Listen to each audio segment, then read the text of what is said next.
नमस्कार, मैं रचना शर्मा। चढ़ती कला टाइम टीवी देख रहे हैं सभी दर्शकों का स्वागत करती हूं। आप देख रहे हैं टॉप 10 न्यूज।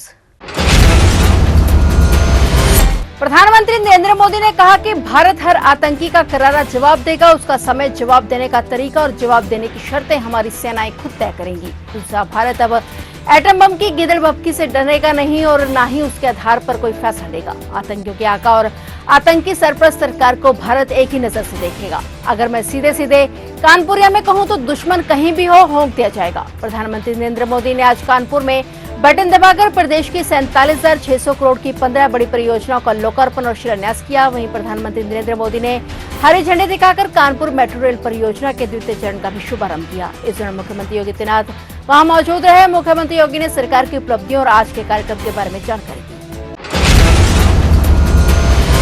गृह मंत्री अमित शाह ने पुंछ नगर स्थित डाक बंगला में पाकिस्तानी गोलाबारी में जान गंवाने वाले लोगों के परिजनों और घायलों से मुलाकात की। इस दौरान उन्होंने मृतकों के परिजनों को सरकारी नौकरी के नियुक्ति पत्र प्रदान किए। अमित शाह ने कहा कि जम्मू कश्मीर का विकास रुकेगा नहीं, थमेगा नहीं। उन्होंने कहा कि जम्मू कश्मीर सरकार ने नॉर्म्स के हिसाब से सहायता कर दी है और भारत सरकार भी व्यापारिक संस्थानों में हुई क्षति के लिए अब एक पैकेज लेकर आएगा। और वहीं उन्होंने जम्मू कश्मीर के प्रशासन और सुरक्षा बलों की सराहना की और कहा कि वह ये हर चीज का जवाब देने के लिए सक्षम है। अमित शाह ने कहा कि 3 दिन की आफत में प्रशासन जनता के साथ खड़ा हुआ था और एक प्रशासनिक अधिकारी को भी अपना बलिदान देना पड़ा। बहुचर्चित अंकिता भंडारी हत्याकांड मामले में कोटद्वार स्थित अपर जिला एवं सत्र न्यायालय ने आज फैसला सुना दिया है। कोर्ट ने तीनों आरोपियों, रिजॉर्ट के मालिक पुलकित आर्य, उसके कर्मचारी सौरभ भास्कर और अंकित गुप्ता के हत्या के मामले में दोषी करार दिया है और इन पर विभिन्न धाराओं में दोष सिद्ध हुआ है। वहीं कोर्ट ने तीनों को उम्र कैद की सजा सुनाई है। साथ ही 50-50 हजार रुपए का अर्थदंड और अंकिता के परिजनों को 4 लाख रुपए देने का फैसला भी कोर्ट ने सुनाया है। अदालत के फैसले पर पूरे उत्तराखंड और देश के लोगों की निगाहें टिकी हुई थी। कोटद्वार में इसके लिए पुलिस प्रशासन की ओर से व्यापक सुरक्षा प्रबंध किए गए। वहीं आरोपियों को उम्र कैद की सजा के फैसले से अंकित के माता पिता नाखुश नजर आए। उन्होंने कहा कि जिन्होंने हमारी बेटी को मौत दी, उन्हें भी मौत की सजा मिलनी चाहिए। हम इसके लिए हाईकोर्ट से अपील करेंगे। ऑपरेशन सिंदूर के बाद भारत में रहकर पड़ोसी देश पाकिस्तान के लिए जासूसी करने वालों के खिलाफ सुरक्षा बलों ने चौकसी बढ़ा दी है और इसी कड़ी में दिल्ली पुलिस की स्पेशल सेल को बड़ी कामयाबी मिली है। पाकिस्तान के लिए जासूसी करने के आरोप में स्पेशल सेल की टीम ने आरोपी को गांव गगनौर, पहाड़ी डिंग, राजस्थान से गिरफ्तार किया है। आरोपी की पहचान भरतपुर राजस्थान निवासी कासिम 34 वर्ष के रूप में हुई है। आरोप है कि कासिम भारतीय सेना से जुड़ी खुफिया जानकारियां और सरकारी कार्यालय की संवेदनशील सूचनाएं पाक खुफिया एजेंसी ISI को पहुंचा रहा था। पिछले काफी समय से वह ISI के लोगों के साथ संपर्क में था और जांच के दौरान पुलिस को पता चला कि कासिम 2 बार पाकिस्तान भी गया था और इस दौरान उसने 90 दिनों तक वहां रहकर जासूसी की ट्रेनिंग ली थी। पिछले काफी समय से दिल्ली पुलिस की टीम उसकी पहचान करने में जुटी हुई थी। जानकारी पुख्ता करने के बाद उसे गिरफ्तार किया गया और अब पुलिस उसको रिमांड पर लेकर पूछताछ कर रही है। ऑपरेशन शील्ड के तहत हरियाणा, पंजाब और चंडीगढ़ में कल 31 मई को मॉक ड्रिल और ब्लैकआउट होगा। केंद्र सरकार ने मॉक ड्रिल के लिए नई तिथि तय की है। इससे पहले 29 मई को मॉक ड्रिल होनी थी, लेकिन केंद्र सरकार ने इसे स्थगित कर दिया था। इसमें हवाई हमलों से बचने का अभ्यास किया जाएगा और इसके साथ ही सुरक्षा और इमरजेंसी व्यवस्थाओं को भी जांचा जाएगा। इससे पहले 7 मई को भी मॉक ड्रिल की गई थी। इस दौरान हवाई हमलों की चेतावनी के लिए सायरन बजाकर लोगों को आगाह किया गया। हवाई हमलों और ड्रोन हमलों का जवाब देने के लिए सायरन बजाए जाएंगे। साथ ही भारतीय वायुसेना के साथ बनी नियंत्रण कक्ष की संचार हॉटलाइन का भी परीक्षण किया जाएगा। वहीं इसी कड़ी में सरकार ने कल मॉक ड्रिल और ब्लैकआउट करने का ऐलान किया है और इस मौके पर सरकार ने लोगों से भी अपील की है कि एयर रेड सायरन सुनाई देने पर वे निर्धारित आवश्यक प्रोटोकॉल का फॉलो करें और नागरिकों को घबराने की जरूरत नहीं है।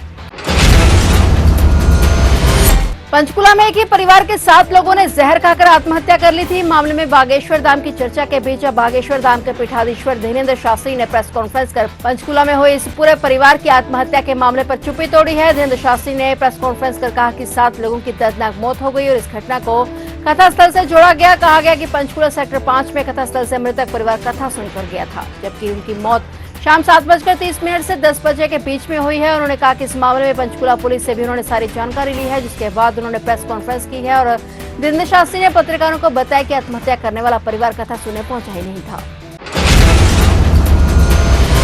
हरियाणा में आज 30 मई को भगवान परशुराम का जन्मोत्सव मनाया गया। महोत्सव रोहतक जिले के पहरावर गांव में आयोजित किया गया। यह उत्सव सर्वजातीय उत्सव है। इस मौके पर हरियाणा के मुख्यमंत्री नैब सिंह सैनी इसमें मुख्य अतिथि के रूप में शामिल हुए। इस मौके पर सीएम नैब सैनी के साथ मंत्रिमंडल के सदस्य और विधायकगण भी वहां मौजूद रहे। बीजेपी के वरिष्ठ नेतागण और कई राज्यों के नेता भी इसमें शामिल हुए। इस बार हरियाणा में आयोजित किया गया परशुराम जन्मोत्सव बेहद खास रहा क्योंकि सीएम राज सिंह सैनी ने इस दौरान मंच से जहां भगवान परशुराम के जीवन पर प्रकाश डाला, वहीं उन्होंने कार्यक्रम में सैनिकों और शहीदों को समर्पित कर उनकी वीरता के किस्सों का वर्णन किया। इस तरह भगवान परशुराम जन्मोत्सव के जरिए बीजेपी की नायब सिंह सैनी सरकार ने भाईचारे और देशभक्ति का संदेश दिया। मंच से सीएम नायब सैनी ने भी जनता से यही अपील की कि आने वाले समय में महापुरुषों की सभी जयंतियां सर्व समाज के लोग मिलकर मनाएं। मुख्यमंत्री नायब सिंह सैनी ने सभी प्रदेशवासियों को भगवान परशुराम जयंती की बधाई और शुभकामनाएं दी।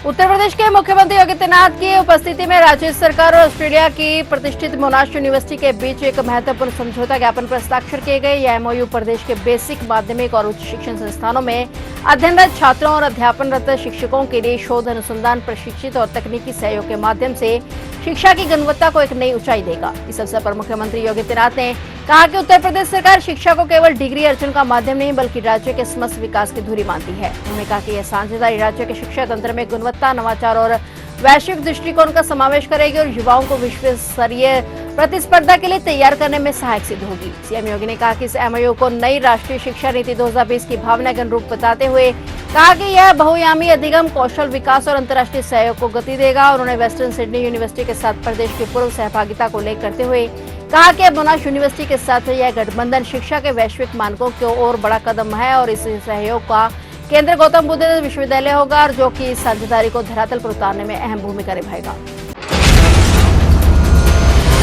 मुस्कान रस्तोगी ने 3 मार्च को अपने प्रेमी साहिल शुक्ला के साथ मिलकर पति सौरभ राजपूत की हत्या कर दी थी। दोनों ने उसके शव को 4 टुकड़ों में काटकर एक नीले ड्रम में भर डाला था और ऊपर से सीमेंट का घोल भर दिया था। सौरभ की हत्या के मामले में जेल में बंद उसकी पत्नी मुस्कान रस्तोगी वकालत की पढ़ाई कर अपने केस को खुद लड़ना चाहती है। उसने जेल प्रशासन से एलएलबी की पढ़ाई के बारे में जानकारी मांगी है। करीब 75 दिन बाद भी किसी परिजन के जेल में न आने से मुस्कान परेशान है और जेल प्रशासन भी नियमों के अनुसार मुस्कान की पढ़ाई की संभावना तलाश रहा है।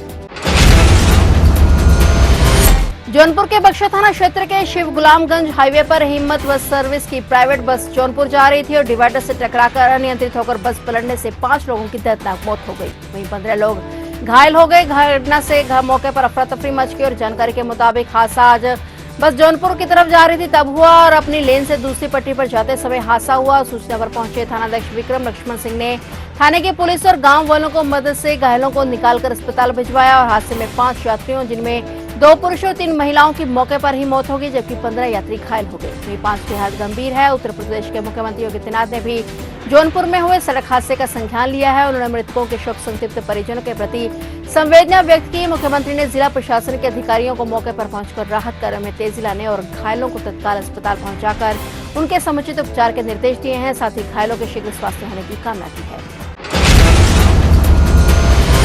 फिलहाल टॉप 10 न्यूज में इतना ही और नए समाचारों के साथ फिर से हाजिर होंगे। तब तक के लिए देखते रहिए चढ़ती कला टाइम टीवी और मुझे दीजिए इजाजत। धन्यवाद।